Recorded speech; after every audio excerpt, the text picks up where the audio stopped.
Today, I just wanted to talk a little bit about security, specifically if you're using like CompactRIOs. And specifically for this video, if you're using like a CompactRIO that does support the embedded UI. So not all of the targets support this. So like the 9040 series do, the 9050 series does not. But yeah, basically this is a way that you can actually output video from your CompactRIO. So you can have like a HMI of some sort or some sort of display or monitor where people can either interact with the system or view data or whatnot. So, you know, with those that do not have a embedded UI, that doesn't mean you can't have those things. You usually just have to communicate from your RT target to some sort of other piece of software. So you'll create like either like a TCP or like a UDP interface, so two things can talk to each other. But the embedded UI does make it super easy to create a user interface. And yeah, you obviously don't have to do the extra work of building in the programming and whatnot. So I just want to talk about what we can do if we are using the embedded UI to maximize security. So if you use the embedded UI, it actually opens you up into like an XCFE desktop environment. And from there, users can navigate file directories, they can install software, they can get on the internet, they can do all sorts of stuff, right? They can access the terminal, they can do like anything you could do on basically whatever Linux desktop.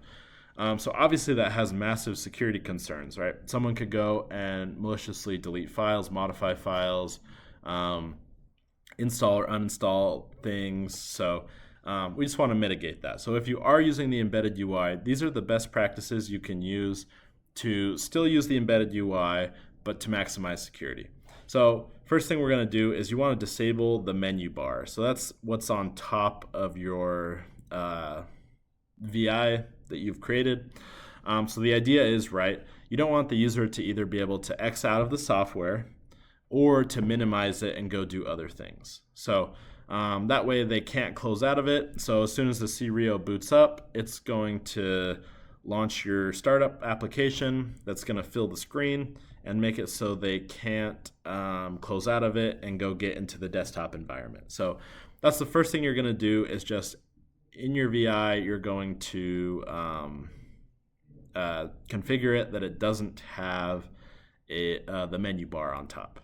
The second thing we're going to do is we need to hide the desktop panel at the bottom where users can go click on different things. So this is where they can go navigate the file directory, access different applications, all of that stuff. We also want to hide that so that they can't go navigate different things.